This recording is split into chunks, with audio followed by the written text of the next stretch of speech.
Hello my dear students, welcome to वेदू और the smart learning app. मेरा नाम है अंकित श्रीवास्तव। आज मैं आपके लिए लेकर के आया हूँ क्लास 7 साइंस का एक नया चैप्टर जिसका नाम है स्टूडेंट्स हीट। सो स्टूडेंट्स, इस हीट के चैप्टर में हम लोगों ने पार्ट 1 कंप्लीट करा था। आज हम पढ़ेंगे पार्ट 2। और पार्ट 2 में क्या पढ़ेंगे स्टूडेंट, जैसा कि आप जानते हो कि आज हम लोगों को modes of transfer of energy, heat energy पढ़ना है, यानी कि हीट एनर्जी को ट्रांसफर करने के कुछ मोड्स। ठीक है ना, मोड्स कहने का मतलब कि कुछ यहाँ पे 3 तरीका है हीट को ट्रांसफर करने का, और वो तरीके क्या हैं, वो आप लोगों को इसमें समझना है। देखिए स्टूडेंट्स, तो आइए बात को यहाँ से अब शुरू किया जाए। सो स्टूडेंट्स, ये रहा टॉपिक हमारा, transfer of heat. So students, एक बात मैं आपको बता दूं, जो हीट है ना स्टूडेंट्स, वो इतना आप जान लो कि हीट ट्रांसफर खुद पे खुद ही होता है, यानी कि खुद से ही ट्रांसफर होता है। लेकिन इसको ट्रांसफर होने के लिए 3 तरीके, यानी कि 3 मोड से इसको ट्रांसफर करवाने के, और वो क्या है वो हम लोग इसमें जानेंगे। सबसे पहले, to carry heat from one part of an object to its other part और from one object to another object is called transfer of heat. Transfer of heat किसको बोलते हैं? यानी कि हीट का ट्रांसफर किसी एक ऑब्जेक्ट से दूसरे ऑब्जेक्ट में। मैंने क्या बोला? हीट का ट्रांसफर किसी एक ऑब्जेक्ट से दूसरे ऑब्जेक्ट में ही आपका कहलाता है transfer of heat. So students, जैसा कि इस डिफिनेशन को पढ़ने में आप लोगों को समझ में आ रहा है कि ट्रांसफर ऑफ हीट है क्या। ठीक है, इतनी बात हो गई आपकी ट्रांसफर ऑफ हीट के डिफिनेशन में। अब देखिए, यहाँ पे मैंने आपको बताया कि देयर आर 3 मोड्स, यानी कि 3 तरीके हैं जिससे आप हीट को ट्रांसफर करवा सकते हो। और वो तीनों मोड्स क्या है? कंडक्शन, कन्वेक्शन और रेडिएशन। आई नो स्टूडेंट्स, आप लोगों को ये जो 3 मोड से थोड़ा सा अननोन लग रहे होंगे, ये थोड़े आप लोगों को अननोन लग रहे होंगे, क्योंकि इसका जिक्र आज से पहले आपके साथ हुआ नहीं होगा। तो आज आप लोगों को अगर इस तीनों टॉपिक को मतलब कि तीनों मोड्स को समझना है, तो आपको धैर्यपूर्वक मेरे साथ बने रहना होगा और इसको एक एक करके समझना होगा। ठीक है ना, और कौन सा मोड किस मैटर के लिए यूज करते हैं वो भी जानना है। सो सब कुछ जानने के लिए अच्छे से यहाँ पे बने रहो, फुल कंसंट्रेशन के साथ यहाँ देखो इस लेक्चर को। सो स्टूडेंट, सबसे पहला मोड है हमारा कंडक्शन। देखिए स्टूडेंट्स, कंडक्शन किसको बोलते हैं? सबसे पहले आप समझिए, conduction is a mode of transfer of heat energy from one object to other object. मैंने क्या बोला? Conduction is a mode of transfer of heat energy from one object to other object. It is generally seen in solid particles, यानी कि ये solid particles में, यानी कि solid matter में आप लोगों को देखने को मिलेंगे। ये जो कंडक्शन है लिक्विड या फिर गैसियस स्टेट वाले पार्टिकल्स के साथ नहीं किया जाता है, इसको सिर्फ और सिर्फ आपके सॉलिड पार्टिकल के साथ आप इसको यूज कर सकते हो। ठीक है ना। ये transfer of heat from the hot part of a material to its colder part. अब जैसे कि मैंने आपको पहले बताया है कि जो हीट होता है वो हमेशा हॉट पार्ट से कोल्ड पार्ट के तरफ ट्रांसफर होता है, यानी कि हीट एनर्जी का जो ट्रांसफर होता है वो हमेशा हॉट पार्ट से लेकर के आपके कोल्ड पार्ट की तरफ होता है। तो ठीक इसी तरीके से कंडक्शन में भी सेम रूल अप्लाई होगा, जो कि है क्या? Transfer of heat from the hot part two its colder part is called conduction. इतनी बात क्लियर हुई आपकी कंडक्शन के डिफिनेशन में। ठीक है स्टूडेंट्स, अब आगे बढ़ते हैं। Transfer of heat by conduction takes place within the same object and solid particles. अब यहाँ पे क्या बोल रहा है कि जो हीट एनर्जी का ट्रांसफर होगा वो आपके सेम ऑब्जेक्ट या फिर सेम सॉलिड पार्टिकल से होगा। जैसे कि मैं आपको बता दूं, किसी कप में चाय रखा है, और चाय क्या है? बहुत ही गर्म है। तो जब तुम उसमें स्पून डालोगे तो क्या देखोगे कि स्पून का भी टेम्परेचर बढ़ रहा है। ठीक है ना। आओ, एक यहाँ पे मान लो कि आपका पॉट है, कुछ इस तरीके से यहाँ पे एक कप है जिसमें आपका टी रखा है, काफ़ी गर्म सा। ठीक है ना। अब क्या करेंगे, इसमें हम एक स्पून डालते हैं। इसमें क्या करेंगे? एक स्पून डालेंगे, कुछ इस तरीके से समझना है। सिर्फ यहाँ पे फिगर पे कॉन्सेंट्रेट नहीं करते हुए, मतलब कि किस तरीके का बना है ये नहीं समझना है, बस ये लॉजिक समझना है कि मैं समझाना क्या चाह रहा हूँ। ठीक है ना। मान लो ये टी का एक क्या है, कप है, इसमें हम लोग स्पून डाल रहे हैं। तो इतनी बातें आप जानते हो कि जो स्पून है उसका नॉर्मल रूम टेम्परेचर पे कितना टेम्परेचर होता है यार, मतलब 35 से 37 डिग्री सेल्सियस वही होता है। अगर इसको उबलते हुए चाय में डालोगे तो इसका टेम्परेचर क्या होगा, इसका टेम्परेचर जो होगा वो इंक्रीज करेगा। क्या होगा, इसका टेम्परेचर इंक्रीज करेगा।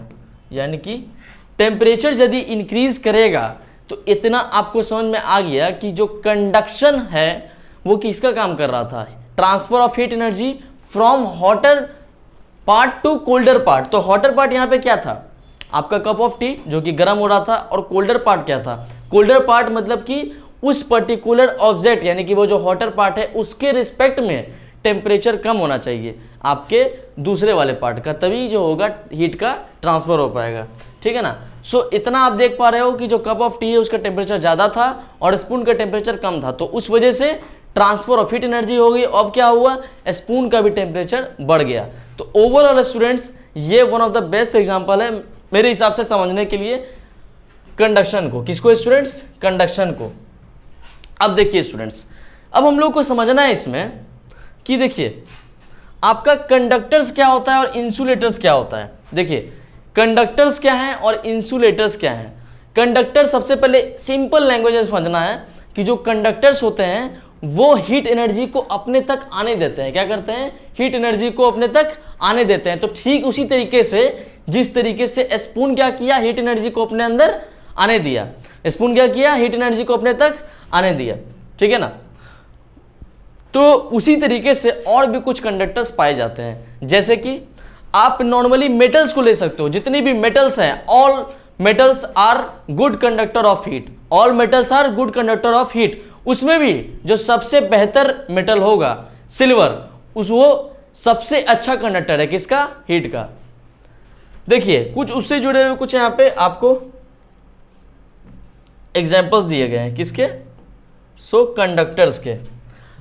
एल्यूमिनियम, आयरन और कॉपर। एल्यूमिनियम, आयरन और कॉपर। आप लोग मुझे एक बात बताओ, जब कभी किचन में जाते हो तो जब कुछ बन रहा होता है, मान लो कुछ खाने में बन रहा है, यूजुअली किचन में खाने का ही बनता है ना यार, समझ रहे हो ना। तो आप देखते होंगे कि जितने भी वेजल्स होते हैं, जितने भी बर्तन होते हैं, या तो वो एल्यूमिनियम के होंगे या तो वो स्टील के होंगे। हाँ, कुछ आयरन, कुछ लोहे के भी बर्तन होते हैं, है ना, कुछ बर्तन लोहे के भी होते हैं। ठीक है। सो इन्हीं बर्तन को, मतलब इन्हीं मेटल्स के बर्तन को क्यों यूज़ किया जाता है, क्योंकि ये आपके हीट के बेस्ट कंडक्टर होते हैं। क्या होते हैं, हीट के बेस्ट कंडक्टर होते हैं। तो अगर हीट के बेस्ट कंडक्टर हैं तो जो फ्लेम, मान लो ये आपका कोई वेजल है, नीचे से फ्लेम, मान लो ये फ्लेम, अगर ये बेस्ट कंडक्टर यहाँ पे नहीं रखेंगे तो क्या हीट एनर्जी ये ले पाएगा और खाने को बना पाएगा, मतलब हीट एनर्जी ये ले पाएगा। अगर यहाँ पे तुम मेटल नहीं रखो, अगर मेटल नहीं रखो तो क्या ये हीट एनर्जी अटेन कर पाएगा। अगर कंडक्टर नहीं होगा तो हीट एनर्जी अटेन नहीं कर पाएगा, जिस वजह से हमारा खाना कच्चा बनेगा या तो बनेगा ही नहीं। ठीक उसी तरीके से आयरन को ले लो, हमने एल्यूमिनियम लिया, आयरन ले लो, स्टील ले लो, तो इससे क्या होगा, आपका जो बर्तन है कंडक्टर, मतलब कि जो भी आप यूज़ कर रहे हो वो कोई कंडक्टर होना चाहिए। समझे कि नहीं समझे, समझ गए बात को। सो कंडक्टर क्या है आप लोग समझ में यहाँ पे आ गया। अब देखो स्टूडेंट्स, मान लो कोई कपड़ा है, इतना मैं, चलो एक और अच्छे तरीके से समझते हैं। कोई मान लो एक बर्तन है, इसमें क्या होगा स्टूडेंट्स, मान लो एक बर्तन है, मान लो एक फ्राइंग पैन है, ठीक है ना। अब एक बात तुमको पता है कि ये जो इसके ये वाला पार्ट, ये जो इसका स्फेरिकल पार्ट है, ये किसका होता है, आपके कंडक्टर, यानी कि किसी मेटल का बना होता है। और मेटल यूजुअली कंडक्टर होता है, इतनी बात पता है। मेटल क्या होता है, यूजुअली कंडक्टर होता है। लेकिन जो होल्डिंग पार्ट होता है, जिसको हम लोग पकड़ते हैं, मतलब कि ये वाला पार्ट, दिस पार्ट, ये यूजुअली आपके रबड़ से, किससे, रबड़ से पैक्ड होता है। ये देखो कुछ इस तरीके से यहाँ पे इस वाले पार्ट में आपको जनरली रबड़ मिलेगा। क्यों मिलेगा, क्योंकि जो रबर होगा ना स्टूडेंट्स, वो आपके हीट का बेस्ट कंडक्टर नहीं है, मतलब कि हीट का कंडक्टर नहीं है। तो अगर वो हीट का कंडक्टर नहीं है तो क्या होगा, वो इंसुलेटर होगा। क्या होगा, इंसुलेटर होगा। तो आपके फ्राइंग पैन में इस रबर का यूज इसीलिए किया जाता है। तुम खुद सोचो, कभी मैगी वैगी बनाए हो घर पे, बनाए हो अगर या फिर चाय वगैरह, उसमें भी क्या होता है, जो आपका होल्डिंग पार्ट होता है ना, जो आपका हैंडल मान सकते हो, जो हैंडल होता है वो किसका बना होता है, आपके रबर का बना होता है। किसका बना होता है, रबर का बना होता है। काफ़ी हाई टेम्परेचर पे उसको बनाया जाता है, समझ गए ना। तो रबर का होता है, जिस वजह से आपको ये एक प्रोटेक्टिव लेयर प्रोवाइड कराता है। क्यों, ताकि आप हीट से बच सको, समझ गए। सो कंडक्टर की कहानी यहाँ पे आपको समझ में आई। अब देखिए, मैंने आपको पहले ही बताया कि जब पुअर कंडक्टर होगा तो क्या होगा, मतलब कि पुअर कंडक्टर ऑफ हीट क्या कहलाएगा, आपका इंसुलेटर। यानी कि पुअर कंडक्टर ऑफ हीट क्या कहलाएगा, आपका इंसुलेटर कहलाएगा। तो यहाँ पे इंसुलेटर, ये देखो यहाँ पे इंसुलेटर और कंडक्टर दोनों बातें समझ में आई कि नहीं आई। अब मान लो कहीं पे आग लग गई, कहीं पे अगर आग लग गई और अगर उस आग को बुझाना है तो क्या तुम उसमें पेट्रोल डालोगे, नहीं डालोगे ना पेट्रोल। क्या करोगे, उसमें पेट्रोल नहीं ना डालोगे, या फिर केरोसिन तो नहीं डालोगे, तुम डीजल तो नहीं डाल दोगे, क्योंकि ये सारे क्या हैं, गुड कंडक्टर्स ऑफ हीट है ना। ये सारे क्या हैं, गुड कंडक्टर्स ऑफ हीट। ये सब क्या है, फ्यूल है। और फ्यूल क्या होता है, फ्यूल होता ही है आपके जलने के लिए। तो इतनी बात समझ में आई कि नहीं आई। जो कंडक्टर होता है उसका यहाँ पे यूज नहीं कर सकते हैं। कहीं आग लगी है तो या तो तुम वहाँ पे पानी डालोगे, अगर मान लो कोई आग में जल रहा है तो उसके ऊपर जाके तुम ब्लैंकेट डालोगे ना, उसके ऊपर जाके तुम ब्लैंकेट डालोगे। ये तो नहीं है कि तुम उसको और एकदम एल्यूमिनियम का कोई ब्लैंकेट उस पर डाल दोगे, उसका भी होता है, पतला सा चादर होता है, वो तो नहीं डाल दोगे, क्योंकि वो भी क्या है, आपके हीट का कंडक्टर है। वो हीट को और बढ़ाएगा ना कि घटाएगा।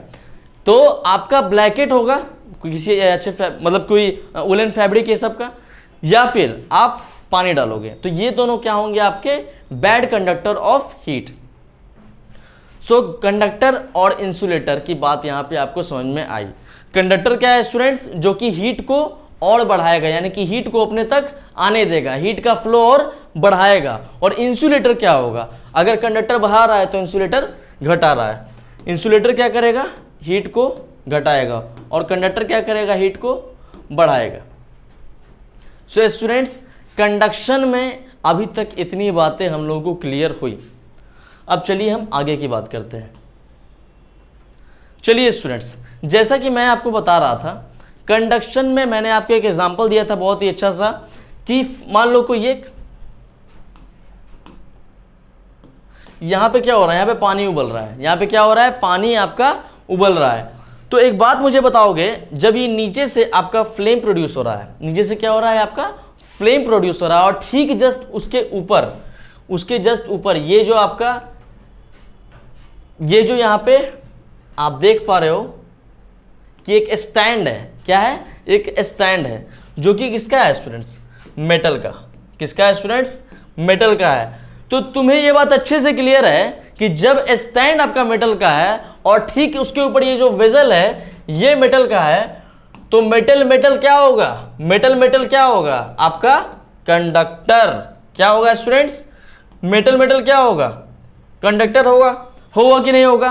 तो यहां पे ये हीट अपने तक आने देगा या जाने देगा, हीट अपने तक आने देगा। क्या करेगा, हीट अपने तक आने देगा। सो ये भी मेटल और ये स्टैंड भी मेटल, तो दोनों मेटल मिलके आपस में कंडक्टर। तो कंडक्टर एक यहां से भी समझ सकते हो। अब देखो, मैंने आपको एक फ्राइंग पैन का एग्जांपल दिया था। देखो यहां पे दिख रहा है ना, ये जो आपका पार्ट है ये रबर मटेरियल का बना है। क्यों बना है, ताकि ये इस पार्टिकुलर पार्ट को क्या प्रोवाइड करा सके, इंसुलेशन। यानी कि इस पार्ट में हीट एनर्जी ट्रांसफर नहीं होगी। क्यों नहीं होगी, क्योंकि यहां पे आपका इंसुलेटिंग मटेरियल यूज किया गया है। और उस इंसुलेटिंग मटेरियल में कौन सा मटेरियल, रबर। क्या यूज किया गया है, यहां पे रबर यूज किया गया है। सो इंसुलेटिंग मटेरियल और कंडक्टिंग मटेरियल समझ गए। इंसुलेशन, कंडक्शन समझ में यहां पे आ गया आपको, ठीक है ना। और ये जो आपका दिस पार्ट, ये तो पूरा आपका कंडक्टर होगा, है ना, ये आपका पूरा क्या होगा, कंडक्टर होगा। सो स्टूडेंट्स, ओवरऑल कंडक्शन में हम लोग को इतनी बातें समझनी थी जो कि हमने समझ ली। अब हम बात करेंगे इसके आगे। स्टूडेंट्स अब आइए आते हैं हम लोग कन्वेक्शन पे। अब हम लोगों को समझना है अबाउट कन्वेक्शन। स्टूडेंट्स, कंडक्शन में सबसे पहले मैंने आपको बताया था कंडक्शन क्या है, transfer of heat energy from one part two other part with in the same particle, with in the same object, यानी कि एक ही ऑब्जेक्ट में आपके हीट का transfer from one part two another part, ये होता है आपका कंडक्शन। और कंडक्शन यूजुअली किस में पाया जाता है, देखा जाता है आपके सॉलिड मटेरियल्स में। किस में देखा जाता है, सॉलिड मटेरियल्स में। कभी भी लिक्विड या गैस में कंडक्शन आपका नहीं होगा, लिक्विड या गैस में कंडक्शन नहीं होगा, क्योंकि कंडक्शन में आपको क्या चाहिए, आपको कंडक्शन में क्या चाहिए, या तो कुछ रबिंग होनी चाहिए, वहां से कंडक्शन आपका होगा, है ना। सो कंडक्शन में इतनी बातें हो गई थी क्लियर। अब समझेंगे अबाउट कन्वेक्शन। स्टूडेंट्स, मैं आपको बता दूं, ये भी एक हीट को ट्रांसफर करने का एक मोड है, एक तरीका है। कन्वेक्शन क्या है, हीट को ट्रांसफर करने का एक मोड है, लेकिन इसका कुछ अपना तरीका है। मतलब ये कुछ अलग तरीके से हीट को ट्रांसफर करता है और अलग मैटर्स में हीट को ट्रांसफर करता है। समझ में आई कि बात नहीं, इतनी बातें समझ में आई तो मैं आपको बता दूं इसका तरीका कैसे होता है। आइए एक बार डेफिनेशन को पढ़ लेते हैं। Transfer of heat from the hotter part of a liquid to its colder part by the movement of the liquid itself.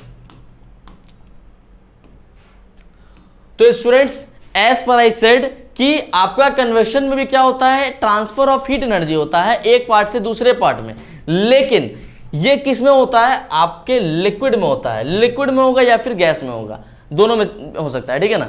So liquid में भी होता है और गैस में भी होता है। लेकिन स्टूडेंट्स, एक बात इसमें समझने वाली है, कन्वेक्शन में जब भी आपका हीट का ट्रांसफर होगा, सो जो मॉलिक्यूल्स होंगे उसमें, मैंने क्या कहा, जो उसमें मॉलिक्यूल्स होंगे, या तो उसका मूवमेंट, मॉलिक्यूल्स का मूवमेंट बहुत जरूरी है। वो कैसे जरूरी है वो आपको मैं एक एग्जांपल के थ्रू समझाऊंगा, लेकिन इतनी बात आप समझ जाओ, जब कभी आपको कन्वेक्शन को डिफाइन करना हो तो आप क्या बताओगे कि मूवमेंट ऑफ पार्टिकल्स होना जरूरी है, तभी ट्रांसफर ऑफ हीट पॉसिबल है, ठीक है ना। मैंने क्या कहा, मूवमेंट ऑफ पार्टिकल्स जरूरी है, तभी आपका जो हीट का ट्रांसफर है वो पॉसिबल है, ठीक है। इतनी बातें समझ में आई। Transfer of heat by convection can take place only in liquids and gases because the particles in liquids and gases can move about freely. अब देखिए, लिक्विड एंड गैस क्यों, मतलब ये सॉलिड में क्यों नहीं होता है, ठीक इसका एक बहुत सिंपल सा रीजन है, क्योंकि लिक्विड और गैस में जो पार्टिकल्स होते हैं वो काफी फ्रीली मूव कर सकते हैं। क्या ऐसा सॉलिड में होता है, क्या ऐसा सॉलिड में होता है, नहीं होता है। तुम खुद सोचो, अगर एक बॉक्स यहां पे रखा है, अगर एक बॉक्स यहां पे रखा है, बना वो किसका है, मान लो वुड का बना हुआ है। किसका बना हुआ है, वुड का बना हुआ है। कुछ इस तरीके से मान लो ये छोटा छोटा पार्टिकल का वुड मिलकर ये बना होगा, है ना। वुड में भी तो छोटे छोटे पार्टिकल्स होते हैं। तो आपको इतनी बातें पता है स्टूडेंट्स कि जो सॉलिड पार्टिकल्स होते हैं वो टाइटली पैक्ड होते हैं एंड उसका कोई भी एक पार्टिकल फ्रीली मूव नहीं कर सकता है। This is impossible. किसी भी सॉलिड पार्टिकल्स का एक भी पार्टिकल, मान लो किसी भी सॉलिड ऑब्जेक्ट का एक भी पार्टिकल फ्रीली मूव नहीं कर सकता है। समझ में आएगी बात नहीं। अब देखो, लेकिन लिक्विड और गैस में, लिक्विड एंड गैस में दिस इज पॉसिबल, यानी कि लिक्विड एंड गैस के जो मॉलिक्यूल्स होते हैं वो फ्रीली मूव कर सकते हैं। कुछ इस तरीके से गैस होगा, है ना। आपके इन्वायरमेंट में सोचो तुम खुद ही, बहुत सिंपल सा यहां बात लिखा है, उसको समझना है। अब मान लो लिक्विड है, मान लो पानी है। अब पानी में तुम देखोगे जब पानी उबलता है तो उसके छोटे छोटे मॉलिक्यूल्स क्या होते हैं, वो ऊपर जाने की कोशिश करते हैं, मतलब कि जो हीट हो चुके हैं। इसको और विस्तार में समझना है एक एग्जांपल में। फिलहाल सिर्फ इतना समझो कि जो लिक्विड होता है उसके जो मॉलिक्यूल्स होते हैं वो फ्रीली मूव करते हैं, लेकिन ऐसा सॉलिड में होता नहीं है। और गैस में भी, गैस के भी जो मॉलिक्यूल्स होते हैं वो फ्रीली मूव करते हैं, बट हम लोग को वो दिखते नहीं है। जब आपको पता है कि जो गैस होता है या फिर एयर होता है वो आप लोग को दिखता नहीं है, अगर उसका कोई भी पार्टिकल्स मूव कर रहा होता है तो नहीं दिखता है, ठीक है। लेकिन ये होता तो है ना, अगर नहीं होता तो आपका पोल्यूशन कैसे होता, या फिर और भी जो घटनाएं होती है थ्रू गैसेस, ये कैसे होती। तो ये आप लोग को सिर्फ दिखता नहीं है, but you can feel it, okay. So students, convection में क्या है ओवरऑल एक बार आओ फिर से समझ लिया जाए। Transfer of heat energy by the movement of the particles from one object to other object, ठीक है। फ्रॉम हॉटर पार्ट, या फिर ऐसे कह सकते हो transfer of heat energy from hotter part to colder part by the movement of the particles. और ये जनरली देखा किस में जाता है, आपके लिक्विड में या फिर गैसेस में। सो इतनी बातें हुई आपकी कन्वेक्शन में। अब आइए इसको एक एग्जांपल के थ्रू समझा जाए। सो स्टूडेंट्स, अब मैं आपको बताने जा रहा हूं कन्वेक्शन इन वाटर। इसको प्लीज ध्यान से समझना, इस चैप्टर के पॉइंट ऑफ व्यू से काफी इंपॉर्टेंट एग्जांपल है। अगर कन्वेक्शन को समझना है तो अगर इस एग्जांपल को समझ लिया तो तुम्हारा कन्वेक्शन क्लियर, फिर लाइफ टाइम के लिए ये तुम्हारे मेमोरी में इंस्टॉल हो जाएगा। आओ समझो इन कन्वेक्शन को। देखो स्टूडेंट, जैसा कि आप इस पिक्चर में देख पा रहे हो कि एक ग्लास का वेसल है जिसमें क्या हो रहा है, पानी उबल रहा है। पानी हो रहा है, क्या हो रहा है, उबल रहा है। और ठीक इसके नीचे फ्लेम दिया जा रहा है। इसको क्या दिया जा रहा है, फ्लेम दिया जा रहा है। जब फ्लेम होगा तभी ना, मान लो कोई फ्यूल जब तक बर्न नहीं होगा तब तक कंबशन कैसे होगा, फ्यूल बर्न नहीं होगा, फ्यूल बर्न नहीं होगा, सो कंबशन नहीं होगा। अगर फ्यूल बर्न आपका हो जाएगा सो कंबशन भी पॉसिबल है। इतनी बातें समझ में आई?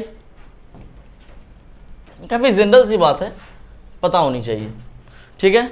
सो फ्यूल का बर्न होना फॉर द कंबशन जरूरी है, ठीक है। तो यहां पे क्या हो रहा है, आपका फ्यूल क्या हो रहा है, बर्न हो रहा है। अब देखोगे स्टूडेंट्स तुम यहां पे जो इस पानी के नीचे यानी कि डाउनवर्ड इस वाले पार्ट में, मान लो इसको हम दो पार्ट में बांटते हैं, रुक जाओ, मजेदार तरीके से समझना है। दो पार्ट में इसको बांटते हैं, ये हो गया आपका अपर पार्ट और ये हो गया आपका लोअर पार्ट। इसको यूपी लिख देते हैं और इसको एलपी लिख देते हैं, ठीक है ना।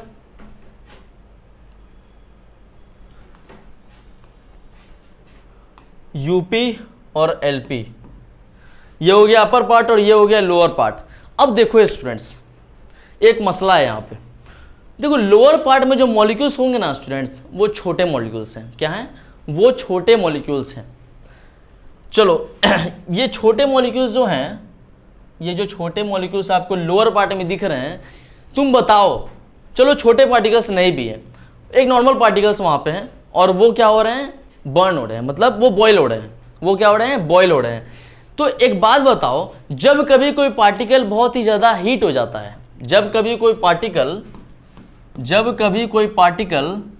क्या होगा, उसको हीट मिलने लगेगी। जब किसी पार्टिकल को हीट मिलने लगेगी तो क्या वो लाइटर पार्टिकल बनेगा कि नहीं बनेगा? जब कभी किसी पार्टिकल को हीट मिलने लगेगी तो वो लाइटर पार्टिकल बनेगा कि नहीं बनेगा?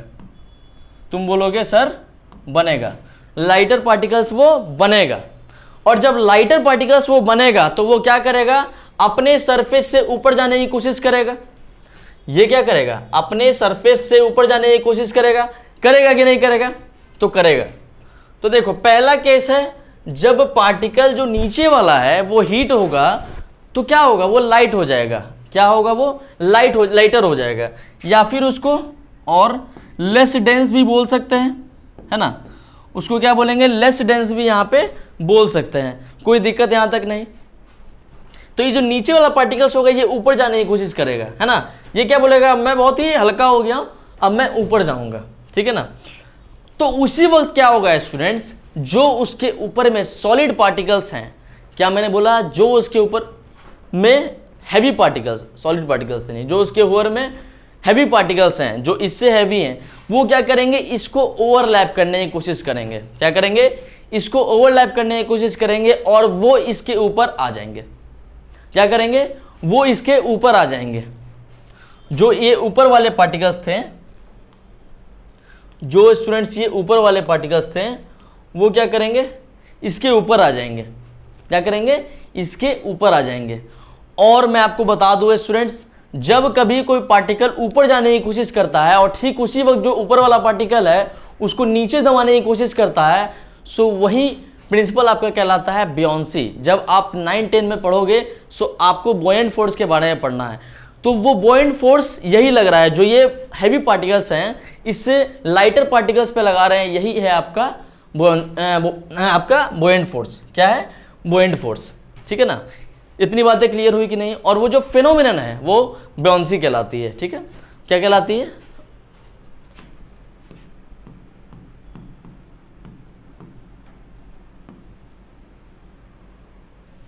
ये, ठीक है ना। मेरे हिसाब से आप अभी 7 में हो तो आपके लिए ये चीजें जानना थोड़ी सी मुश्किल भरी हो सकती है, लेकिन एक बात पता है ना कि जब कभी तुम प्राइमरी स्टेज में ही कुछ ज़्यादा जान लेते हो तो जब आगे जाओगे तो तुम्हें परेशानियों का सामना कम करना पड़ेगा, करना तो पड़ेगा लेकिन कम करना पड़ेगा। सो इतनी बातें क्लियर हुई कि जो हैवी पार्टिकल्स होंगी वो इस आपके लाइटर पार्टिकल्स पे क्या करेंगी? फोर्स लगाएंगी और इसको नीचे जाने के लिए पुश करेंगी, ठीक है ना। और यही जो प्रक्रिया है, यही जो प्रोसेस है, ये बार बार रिपीट होगी। जब कभी ऊपर वाला जो लाइटर जो आपका हैवी पार्टिकल्स है वो इसको नीचे दबाएगा और जो लाइटर पार्टिकल्स है ऊपर जाएगा, फिर जो हैवी पार्टिकल्स है वो इसको नीचे दबाएगा और लाइटर पार्टिकल्स ऊपर जाएगा। सो मुझे एक बात बताओ, इस प्रक्रिया में जो ऊपर का पार्टिकल है या फिर नीचे का पार्टिकल है, दोनों गर्म होगा कि नहीं होगा? यानी कि हीट का ट्रांसफर दोनों में होगा कि नहीं होगा? तो बोलोगे सर दोनों में होगा, हीट का ट्रांसफर दोनों में होगा। ट्रांसफर ऑफ हीट, हीट का ट्रांसफर दोनों में होगा, ठीक है ना। उसको तुम ऐसे रिप्रेजेंट कर सकते हो, ये हो गया आपका डेल्टा क्यू। डेल्टा क्यू मतलब कि डिफरेंस इन हीट एनर्जी, ठीक है ना। यानी कि आपका जो हीट एनर्जी है वो ऊपर हो या फिर नीचे हो, ये आपके दोनों तरफ जाएगा। बातें क्लियर हुई? सो ये हुआ आपका transfer of heat in case of convection in water. समझ लिया इसको? आओ एक बार फिर से दोहरा लेते हैं। नीचे क्या था? फ्लेम था। इसमें नीचे में जो पार्टिकल्स थे गर्म हो जाने के बाद हल्के हो गए और हल्के होने के बाद ये ऊपर जाने की कोशिश किए, और ठीक उसी वक्त जो ऊपर में कुछ हैवी पार्टिकल्स थे, क्या थे? कुछ हैवी पार्टिकल जो थे इसको नीचे दबाने की कोशिश किए। तो इसी प्रोसेस में क्या हुआ कि हीट उसको ही मिल गई और इसको ही मिल गई, यानी कि जो आपके हीट का ट्रांसफर हो गया बहुत ही अच्छी तरीके से। तो ये तो बात हो गई कन्वेक्शन इन वाटर। और ये जो साइकिल है स्टूडेंट्स, ये जो साइकिल बनाई किसने? ये हैवी वाले पार्टिकल ने और लाइटर पार्टिकल्स ने। इसी साइकिल को बोलते हैं क्या? तो ये आप इसको बोलते हैं कन्वेक्शन साइकिल। क्या बोलते हैं? क्या बोलते हैं स्टूडेंट्स इसको? Convection cycle. इसको कहाँ लिख दिया जाए? चलो यहीं पे लिख देते हैं, convection cycle. Convection cycle, convection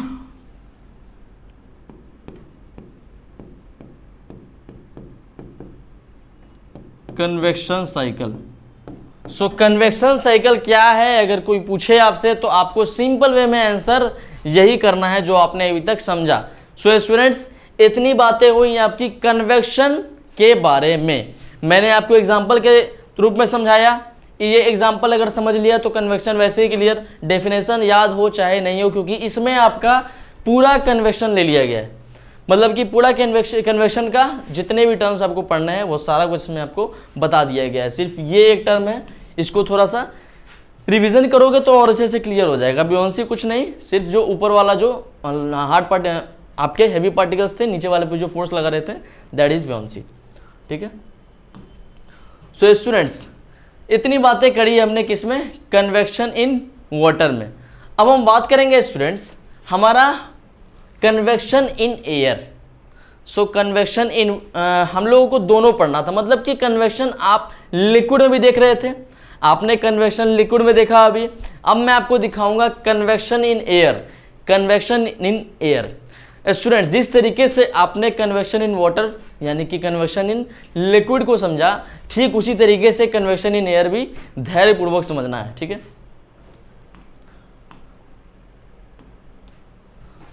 कृपया इसको बहुत ही इसी तरीके से देखें, क्योंकि अगर कन्वेक्शन इन एयर क्लियर हो जाता है तो आपका कन्वेक्शन का पूरा पार्ट क्लियर हो जाता है, ठीक है ना। तो आइए इसको एक बार समझा जाए। सो स्टूडेंट्स देखिए यहाँ पे आपको दो तरह की ब्रिजेस दिख रही हैं। मतलब ब्रिज एस कहने का मतलब कि वो पुल वाली ब्रिज नहीं, ब्रिजेस मतलब कि हवाएं। क्या है ये? हवाएं। जो आपकी लाइटर एयर होती है ना, मतलब कि जो हल्की सी हवा में चलती है, उसी को क्या कहते हैं? ब्रिज, ठीक है, बहुत ही तूफान वाली हवा नहीं, नॉर्मल हवा जो one place to another place चलती है। सो दो तरीके की है यहाँ पे, एक है लैंड ब्रिज और दूसरी है सी ब्रिज। लैंड ब्रिज क्या है और सी ब्रिज क्या है, ये दोनों हम लोगों को समझना है। सो आइए शुरू करते हैं सबसे पहले लैंड ब्रिज पे। किससे शुरू करेंगे? लैंड ब्रिज से शुरू करेंगे। सो अब ब्रिज, अच्छा एक बात मैं बता देता हूँ, बिफोर रीडिंग दिस डेफिनेशन मैं आपको एक बात बता देता हूँ कि जो आपका लैंड ब्रिज होगा ना स्टूडेंट्स, जो लैंड ब्रिज होगा वो हमेशा किस समय होगा? नाइट में। हमेशा कब होगा? और ये होगा आपके नाइट में। और जो सी ब्रिज होगा ये होगा आपके डे में। सो ये जो दोनों तरीके की ब्रिज है, आपको लैंड ब्रिज आपके नाइट में होगी और जो सी ब्रिज होगी डे में होगी। अब दोनों है क्या, ये एक बार समझते हैं। A breeze blows from the land toward the sea during the night, which is called land breeze. A breeze which flows from the land towards the sea during the night called as land breeze. तो land bridge जैसा कि पता है students हम लोगों को कब होता है? ये आपके नाइट में होता है। कब होता है? नाइट में होता है। आपके लैंड से समझना है, लैंड ब्रिज जो ब्रिज होगी वो किस पार्ट से किस पार्ट पे जाएगी वो आपको समझना है। जो लैंड ब्रिज होगी सबसे पहले आपके लैंड से सी की तरफ जाएगी, लैंड से सी की तरफ जाएगी। इस पिक्चर को देखो स्टूडेंट्स और समझना है। इस पिक्चर को देख रहे हो, ये है आपकी लैंड ब्रिज। क्या है? Land bridge. और रात का सीन है, आप समझ सकते हो, क्योंकि आपको नाइट में ही लैंड ब्रिज का प्रोसेस जो भी है होता है, ठीक है ना। होता क्या है स्टूडेंट्स कि इस प्रोसेस में जो आपके ओशन में, हम ओशन कहें सी कहें, जो आपके से या फिर ओशन में जो गर्म हवाएं होती है, मैंने क्या बोला? जो गर्म हवाएं होती हैं वो किसकी तरफ जाती हैं? आपके लैंड की तरफ। क्योंकि इतनी बातें आपको पता है कि जब कभी ट्रांसफर ऑफ हीट होता है सो हॉटर पार्ट से कोल्डर पार्ट की तरफ होता है, ठीक है। सो मैंने क्या बोला? हॉटर पार्ट से कोल्डर पार्ट तक जा रही है वह, ठीक है ना। हॉटर पार्ट से कोल्डर पार्ट, क्योंकि ऐसा माना जाता है ना स्टूडेंट्स कि जो रात में आपके सी का टेम्परेचर होता है, आपके सी का टेम्परेचर होता है वो हॉटर होता है रिलेटिवली आपके लैंड के टेम्परेचर के, ठीक है। तो सी का जो टेम्परेचर होता है वो आपके लैंड के टेम्परेचर में ज़्यादा होता है। समझ में आई इतनी बात? तो देखो, और एक बात तुमको ये भी पता है कि जो हवा कोल्ड है, जो हवा कोल्ड है, कोल्ड किस पे है? Hot air from land. और जो हवा वार्म है यानी कि गर्म है, so warm air from ocean. So ocean से हवा किस तरफ जाएगी? आपके ठीक लैंड की तरफ। ओशन से किस तरफ जाएगी हवा? आपके लैंड में। और जो कोल्ड एयर है, देखो यहाँ पे एक साइकिल आपको देखने को मिलेगा। जब कोल्ड है तो जब आपका हॉट एयर किस तरफ जा रही है? इस तरफ जा रही है। एक बात तुम जान जाओ, जब टेम्परेचर ज़्यादा होगा तो हवा का जो मॉलिक्यूल होगा वो क्या होगा? लाइटर होगा। जब टेम्परेचर आपका ज़्यादा होगा तो जो मॉलिक्यूल क्या होगा? आपका लाइटर होगा, ठीक है ना। तो देखो, तो टेम्परेचर जब ज़्यादा हो रहा है तो वेपोराइजेशन में भी आपको समझ में आता है। जब धूप बहुत ज़्यादा पड़ती है तो वेपोरेशन बहुत ज़्यादा होता है, यानी कि जो आपके सी या फिर वाटर बॉडीज़ में जितनी भी मॉलिक्यूल्स होते हैं वो ऊपर उठने की कोशिश करते हैं, क्योंकि उनको पता है कि वो अब हल्के हो चुके हैं तो वो ऊपर उठने की कोशिश करते हैं। समझ में आई बात? तो इस तरीके से आपको लैंड ब्रिज में भी देखने को मिल रहा है कि जो वार्म एयर ओशन से है वो किस तरफ जा रही है? लैंड की तरफ। और कोल्ड एयर आपके वापस से इधर जा रही है। तो इसी प्रोसेस को कहते हैं लैंड ब्रिज। समझ में आई बात? ठीक है ना। सो लैंड ब्रिज क्या है ये समझ में आया। अब देखो सी ब्रिज। सी ब्रिज यूजुअली होता है कब? डे में। तो स्टूडेंट्स ऐसा बोला जाता है, ऐसा बोला नहीं जाता है, ऐसा वास्तविक में होता है कि दिन में जो लैंड का टेम्परेचर होता है वो बहुत ही ज़्यादा होता है with respect to the temperature of ocean of या फिर सी। सो दिन में क्या होता है? आपके लैंड का टेम्परेचर ज़्यादा होता है और सी का टेम्परेचर कम होता है। इस वजह से जो ट्रांसफर ऑफ हीट होता है वो आपके लैंड से सी की तरफ होता है, क्योंकि हॉटर पार्ट से कोल्डर पार्ट ही आपके ट्रांसफर ऑफ हीट का प्रिंसिपल है, ठीक है ना। हॉटर पार्ट से कोल्डर पार्ट में जाना ही आपके हीट ट्रांसफर का प्रिंसिपल है, ठीक है ना। सो सी ब्रीज क्या है, sea breeze, a breeze flows from the sea towards the land.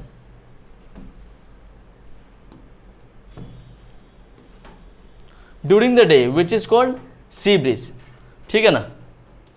सो इतनी बातें हुई क्लियर हम लोगों को लैंड ब्रिज और सी ब्रिज में। देखो यहाँ पे इस पिक्चर को भी तुम देख सकते हो कि देखो अगर लैंड का टेम्परेचर बहुत ज़्यादा है, क्या है, लैंड का टेम्परेचर क्या है, बहुत ही ज़्यादा है, तो जो इस वाले पार्ट में तो जो टेम्परेचर होगा वो जाहिर सी बात है इस तरफ शिफ्ट हो जाएगा, होगा कि नहीं होगा। तो तुमको एक चीज़ दिखता होगा कि कोस्टल एरियाज़ में दिन के समय में टेम्परेचर वहाँ पे बहुत ही ज़्यादा होता है।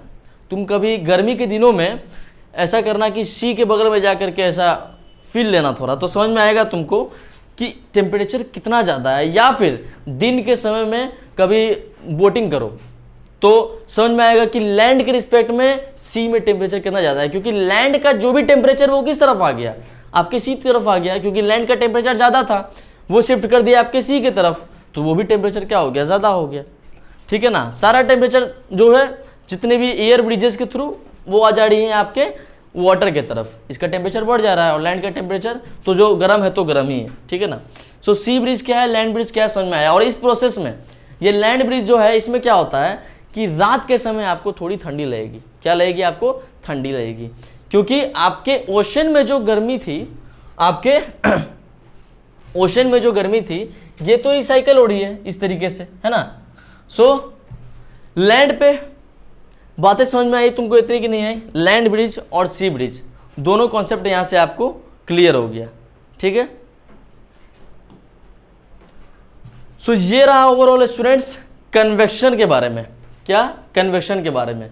स्टूडेंट्स हम लोग को इसके बाद पढ़ना है अबाउट रेडिएशन। देखो रेडिएशन बहुत ही सिंपल है, रेडिएशन को समझना बहुत ही सिंपल है। कन्वेक्शन किस में होता है, लिक्विड या फिर गैस, इसको कौन सा मीडियम चाहिए, लिक्विड या फिर गैसियस मीडियम चाहिए। यहां पे लिखा हुआ था देखो, लिक्विड या फिर gaseous medium, this part, liquid या फिर गैसियस मीडियम। और ठीक उसी तरीके से कंडक्शन में आपको क्या चाहिए, सॉलिड मीडियम चाहिए, क्या चाहिए, सॉलिड मीडियम चाहिए। लेकिन एक बात मैं बता दूं, ये जो आपका रेडिएशन है, ये जो आपका रेडिएशन है इसको कोई मीडियम नहीं चाहिए, ब्लैंक, इसको कोई मीडियम नहीं चाहिए अपने हीट को ट्रांसफर करने के लिए। सो रेडिएशन का यही एक आप बोल सकते हो एक बहुत ही बड़ा फीचर है जिसमें रेडिएशन को कोई भी मीडियम नहीं चाहिए अपने हीट को ट्रांसफर करने के लिए from one medium to another medium. ठीक उसी तरीके से अगर आप सन को देखोगे, जो सन अपनी ऊष्मा देता है तो क्या उसको मीडियम चाहिए, नहीं चाहिए ना, उसको मीडियम चाहिए, नहीं चाहिए। वो इलेक्ट्रोमैग्नेटिक वेव के फॉर्म में अपना जो हीट है वो हमारे धरती पे लेकर के आता है, ठीक है ना, अपने हीट को धरती तक पहुंचाता है। क्या उसको कोई मीडियम बीच में चाहिए होता है, क्या बोलता है एरोप्लेन से कि तुम हीट लेके जाओ धरती पे, नहीं ना, उसको क्या चाहिए, कोई मीडियम नहीं चाहिए। सो रेडिएशन को समझने का ये one of the best example है, ठीक है। अब देखो इसकी डिफिनेशन पढ़ लेते हैं। रेडिएशन क्या है वो तो तुम समझ गए, लेकिन एक डिफिनेशन तुम पढ़ लो। A process of the transfer of the heat from one place to another place without heating the intervening medium. क्या बोल रहा है यहाँ पे, without heating the intervening medium. अगर उसको कोई मीडियम चाहिए ही नहीं हीट को ट्रांसफर करने के लिए, तो वो हीट को, जो बीच वाला मीडियम है उसको हीट कैसे पहुंचाएगा। समझ में आया कि नहीं आया। रेडिएशन में क्या होता है, ये भी एक mode of transfer of heat energy है from hotter part to colder part. अरे यार जब भी हीट ट्रांसफर आए तो from hotter to colder part, ये तुमको समझ के ही चलना है।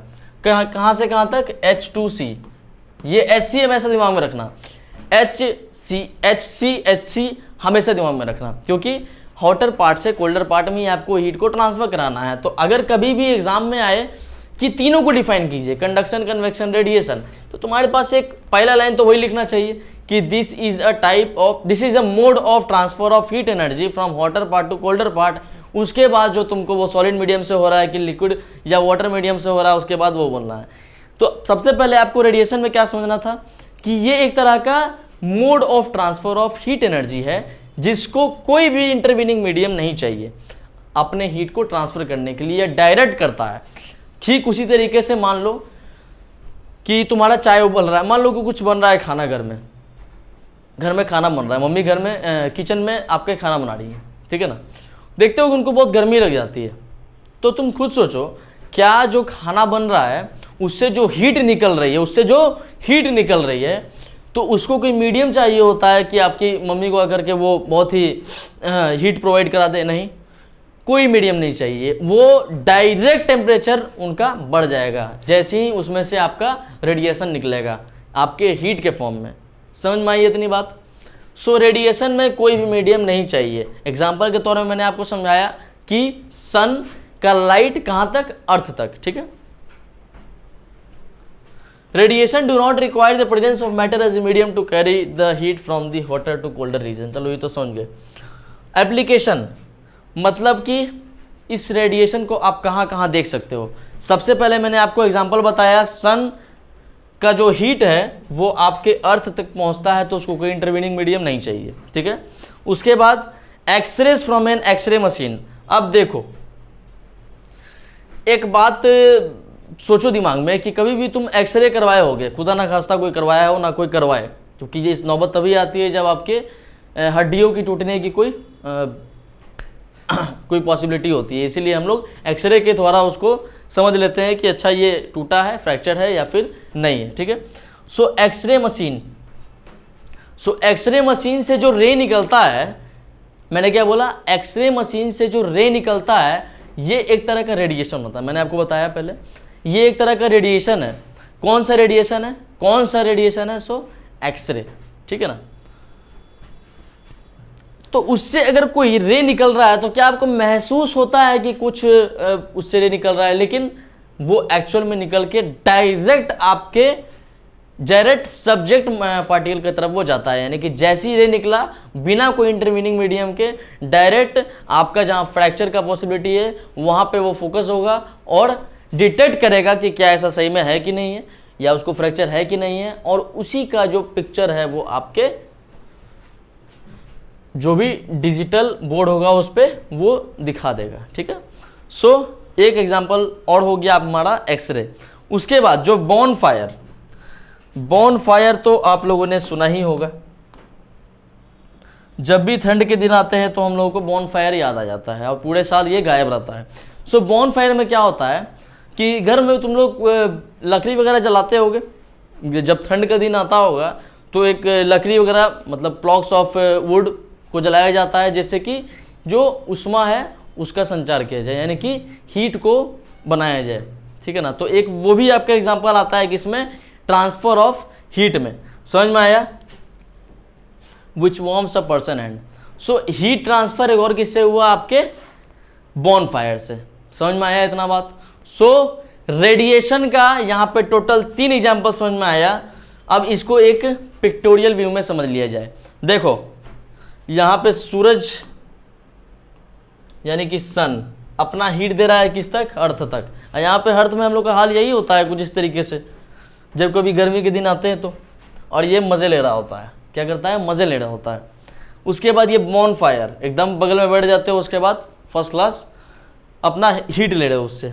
देखो बॉन फायर को थोड़ा बड़ा करके दिखाया गया है यहाँ पे। उसके बाद ये भी उसी का एक एग्जाम्पल है, ठीक है ना। सो ये कुछ एग्जाम्पल्स हैं स्टूडेंट्स आपके रेडिएशन में। सो स्टूडेंट्स ओवरऑल हमने इस लेक्चर में कंडक्शन, कन्वेक्शन और रेडिएशन तीनों को समझ लिया, ठीक है ना। सो नेक्स्ट बार जब हम आपसे मिलेंगे तो फिर इसकी आगे की चर्चा को बढ़ाएंगे। सो फिलहाल आज के लिए इतना ही। Thank you so much.